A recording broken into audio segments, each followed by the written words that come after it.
J'étais assise là, et tout à coup le rideau s'est ouvert, et j'ai su que c'était ça.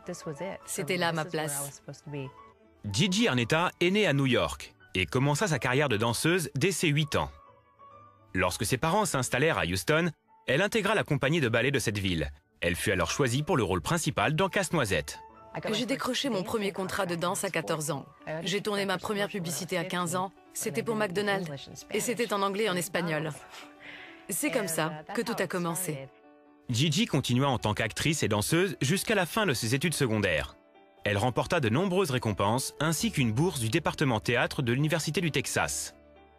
Pendant ses études universitaires, Gigi fit de la radio et se maria. Sa carrière prenant de l'essor, elle se dit qu'il était temps de s'installer à Hollywood. Salut, c'est moi, la petite princesse du tout Hollywood. J'ai un scoop pour vous. J'ai vite réalisé qu'Hollywood est très dur. Les gens me disaient, tu peux faire telle ou telle chose. Ça ne fera pas de mal à ta carrière, c'est du travail. Et j'ai commencé à accepter des contrats que je n'aurais pas dû accepter. Des films de fin de soirée, très osés. Pas des films pornographiques, mais le genre qui pousse le bouchon toujours plus loin. J'ai fait des films de zombies et des films de vampires. Gigi était surtout connue pour ses rôles dans des films d'horreur et fut rapidement surnommée la reine des films d'horreur. Je pense que les ténèbres que j'expérimentais sur les plateaux ont commencé à se manifester dans ma vie. Dans ces films, les gens mouraient tout autour de moi. Il y avait du sang et des tripes partout. Ce n'était que ténèbres. En 2007, alors que la carrière de Gigi comme reine du scream était florissante, chez elle, son mariage tourna court. Ma vie commençait à vraiment m'échapper. Et avec le divorce, ça a été pire que tout. Après ce divorce, j'avais besoin d'aide. J'avais été élevée comme une catholique. Je savais que le prêtre faisait la communion, mais je ne comprenais pas qui était Christ. J'avais l'habitude de dire, j'essaie d'appeler Dieu, mais la ligne est toujours occupée. Je savais qu'il manquait quelque chose entre Dieu et moi.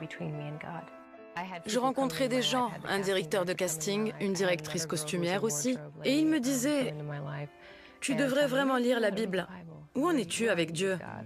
À la même époque, une amie accueillit Gigi chez elle le temps qu'elle se remette en selle. Un soir, elle essaya de lire la Bible. Tout ce temps, j'avais crié au Seigneur. Je disais, tout ça n'a pas de sens, je ne comprends pas ce que tu es en train de faire. Et c'est alors que je me suis complètement résignée. J'ai dit, je ne peux plus le supporter, c'est fini. Et j'ai pleuré et pleuré toute la nuit. Cette même nuit, Gigi entendit un bruit dans la chambre. Le lendemain, elle demanda à son amie de venir dans la chambre écouter le bruit.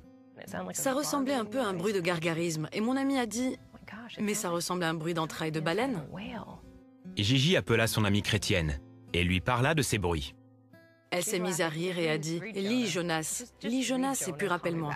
Elle ouvrit le livre de Jonas qui raconte l'histoire d'un homme qui avait désobéi à Dieu et qui avait été avalé et était resté 3 jours dans le ventre d'un grand poisson. Chaque mot de cette histoire me sautait aux yeux et me frappait en plein cœur. C'était ça. Je savais que la réponse était devant moi. J'ai compris à la lecture de la Bible que Jésus est mort pour mes péchés, afin que je puisse être là, et ma vie a changé. J'étais toute contente. Je ne comprenais pas vraiment ce qui m'arrivait, mais j'étais prête pour le Christ. Par la suite, le signal n'était plus occupé. La communication était directe. Gigi avait à prendre des décisions difficiles quant à sa carrière. Quelques mois plus tard, elle abandonna ses rôles dans les films d'horreur et retourna au Texas. Après avoir quitté la Californie, je suis tout de suite allée dans une église qui enseigne la Bible. Et j'ai commencé à passer beaucoup de temps avec le Seigneur. J'ai alors réalisé que ce n'était pas juste mon travail qui devait changer, mais aussi ma manière de vivre. Ça a été merveilleux, parce que j'ai commencé à être bénie au niveau du travail. Et c'était du travail de qualité. Je ne devais même pas passer d'audition, c'était les autres qui venaient à moi. Gigi partage la vedette avec William Devane et John Schneider dans son film le plus récent, Flag of My Father. Ce film, imprégné de foi, soulève la question du stress et les désordres post-traumatiques chez les militaires. Il a récemment obtenu la récompense du meilleur film narratif au GI Film Festival. J'étais dans la salle de cinéma avec des militaires et certains d'entre eux se sont mis à pleurer, ce qui m'a fait comprendre qu'il y avait une guérison qui s'opérait. Et j'ai compris que depuis toujours, c'est ça que je suis censée faire. J'ai toujours voulu que les gens ressentent quelque chose de plus profond, une compréhension plus profonde. Et c'est ce qui se passait. C'est ce qui se passe maintenant.